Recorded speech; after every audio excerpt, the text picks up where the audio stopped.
Today on Clearing the Clutter Inside and Out, we are talking about experiences. Do you remember where you got all those little knickknacks from? Are you looking to remember your vacation that doesn't include another thing to dust? Want to wow everyone at the next family reunion? Let's add experiences to prevent us from bringing in clutter to our home and clever ways to remember our trips as we continue our month focusing on summertime.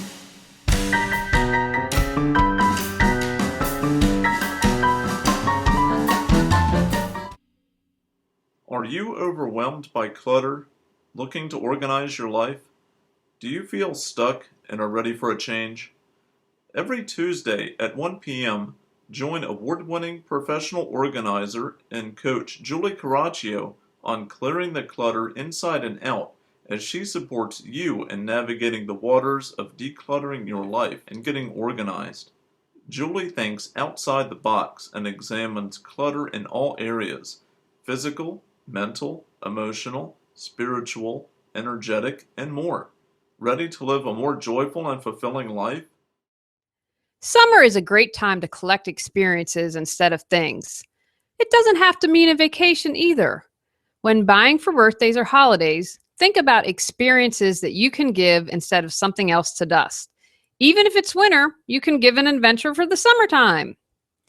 According to a July 2014 article on CNN, in 2013 alone, travelers spent a total of $2.3 billion on souvenirs that were subsequently ignored, unused, unappreciated, unworn, discarded, disliked, ridiculed, and or stuffed in bottom drawers and backs of closets never to be seen again.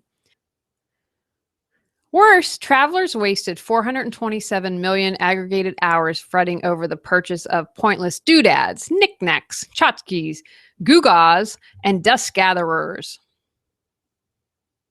How much time and money have you spent looking for the perfect souvenir for yourself, family, and friends? Would you rather come back and share your experiences with them so they could feel what it was like to be there, or spend the money buying souvenirs on a nice meal or day trip? Getting creative. Have fun thinking outside the box, but here are some suggestions to get you started for gifting experiences for your friends and family or yourself. Tuition for a class, a camping trip, memberships, concert tickets, a massage, groceries, a subscription to their favorite magazine. Donate to favorite causes instead of buying more things to collect. Make your own gifts. If you knit, make a sweater or scarf. Make preserves or jams, or perhaps some beauty essentials like scrubs or masks. My uncle brought some homemade raspberry jam when they came to stay with us. Boy, was that a treat. That was an experience. Consider a gift of time. You could offer to babysit, pet sit, make dinner and deliver. When I was really sick, I appreciated this. I had some friends bring over dinner. It was less about me, but more that I was ensured that my husband was fed. That's something that really goes a long way. It was one less thing for me to worry about. And I know we are always looking for reliable cat sitters, and I'm sure we're not the only one out there looking for that. Help start a home garden. You could provide the seeds, tools. Summertime would be a great time to reap the harvest from all your hard work. You could also offer to help with home improvement projects such as painting. If you take the time to think about it, you can always come up with creative ideas to suit the individual. Do you declutter and then in no time you find yourself surrounded by clutter again? Have you tried to let go of your clutter but just don't know how? Are you stuck when it comes to releasing clutter? Are clearing the clutter inside and out, releasing and affirming MP3s support you in all areas of your life: physical, mental, emotional, spiritual, and energetic?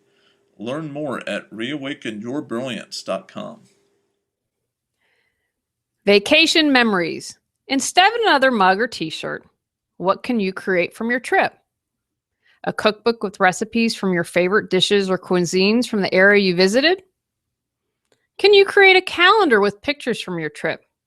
Or a really cool movie? Macs come with iMovie that's pretty easy to learn. If not, there's a 10-year-old out there who has created a video on YouTube to teach you. Trust me, because I've used them. There are lots of companies out there that can create a memory book with pictures and copy. We did one for our honeymoon. It's on our coffee table, and people really enjoy perusing through it. I had a friend who had a big map in her garage and had push pins with all the countries she visited. You could also add a photo or two near the country or city. When I graduated from college, I traveled cross country. My father gave me stamped postcards to address to myself to chronicle my trip. It was a great way to remember. You could also carry a travel journal to record all your thoughts. If you're more techno-savvy and want to give real-time updates, you could do a blog or vlog with video. You could create a small keepsake box with different items, your itinerary, ticket stubs, a dried flower, etc. I am also a fan of consumables. Things like soap or bubble bath or pasta remind me of my trip. I get to relive it a little bit, and they make great stocking stuffers. Have fun and get creative. If you're going to buy souvenirs, ask yourself if the person would really like, and then ask yourself again. I am a fan of buying street art because it supports local artists. It's an artistic rendering of the place I'm visiting and is something most people, but not all, will appreciate. I am not a fan of t-shirts, unless someone wears them all the time, or snow globes, unless they are collectibles. I have a friend who collects nesting dolls from different countries. Commit to being mindful when purchasing your souvenirs. Feng Shui. If you tend to come back with a bunch of tchotchkes, I'm going to encourage you to rethink it. In the book, Creating Sacred Space with Feng Shui, Karen Kingston says, when you collect something, what you're doing is collecting a particular essence of something you feel you need. When I was living in Los Angeles, I suffered from a traumatic event. And right after that, I started collecting angels. Until I read Karen's book, I didn't make the connection. To me, angels represented love and protection, which was exactly what I needed after a traumatic event.